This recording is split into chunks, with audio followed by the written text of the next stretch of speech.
Blaming others for your problems is a complete waste of time. When you do that, you don't learn anything. You can't grow and you can't mature. Thus, you can't make your life better.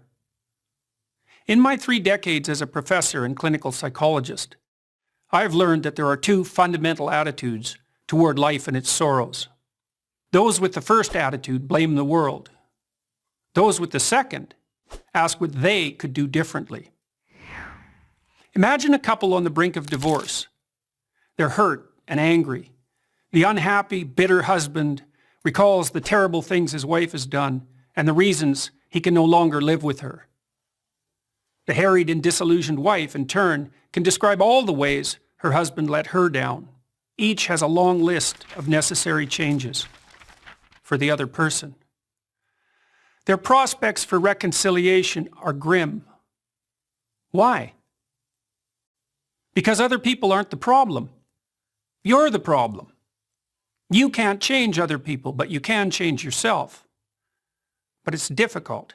It takes courage to change, and it takes discipline. It's much easier and much more gratifying to your basest desires to blame someone else for your misery.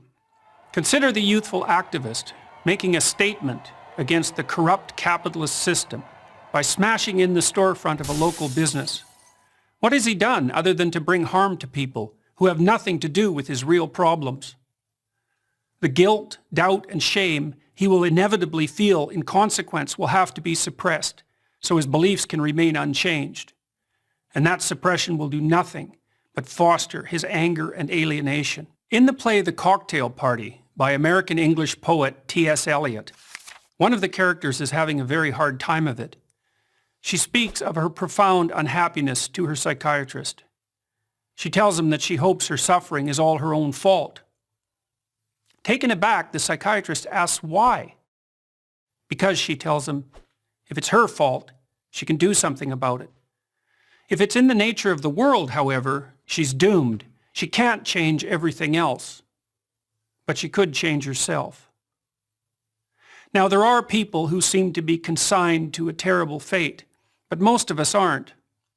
Most of us have a chance to make our lives better. But how? Start small. Ask yourself a few questions.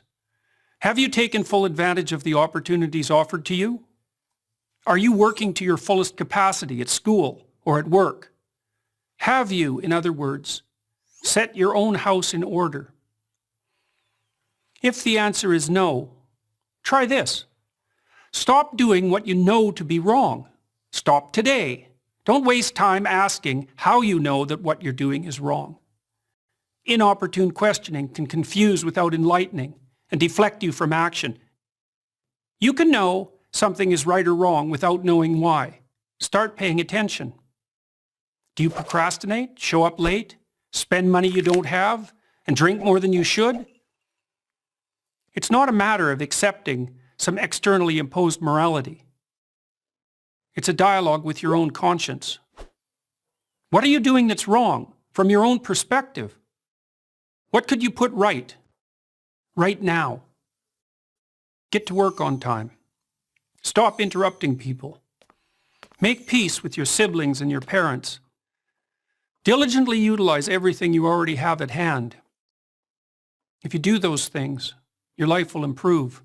You'll become more peaceful, productive, and desirable. After some days or weeks or months of attentive effort, your mind will clear. Your life will become less tragic, and you'll become more confident. You'll start seeing right from wrong more clearly. The path in front of you will shine more brightly. You'll stop getting in your own way. Instead of bringing trouble to yourself, your family, and your society, you'll be a positive and reliable force. Your life will still be difficult. You'll still suffer. That's the price of being alive. But maybe you'll become strong enough to accept that burden, and in that fashion, even come to act nobly and with purpose. The proper way to fix the world isn't to fix the world. There's no reason to assume that you're even up to such a task, but you can fix yourself. You'll do no one any harm by doing so. And in that manner, at least, you will make the world a better place. I'm Jordan Peterson, professor of psychology at the University of Toronto for Prager University.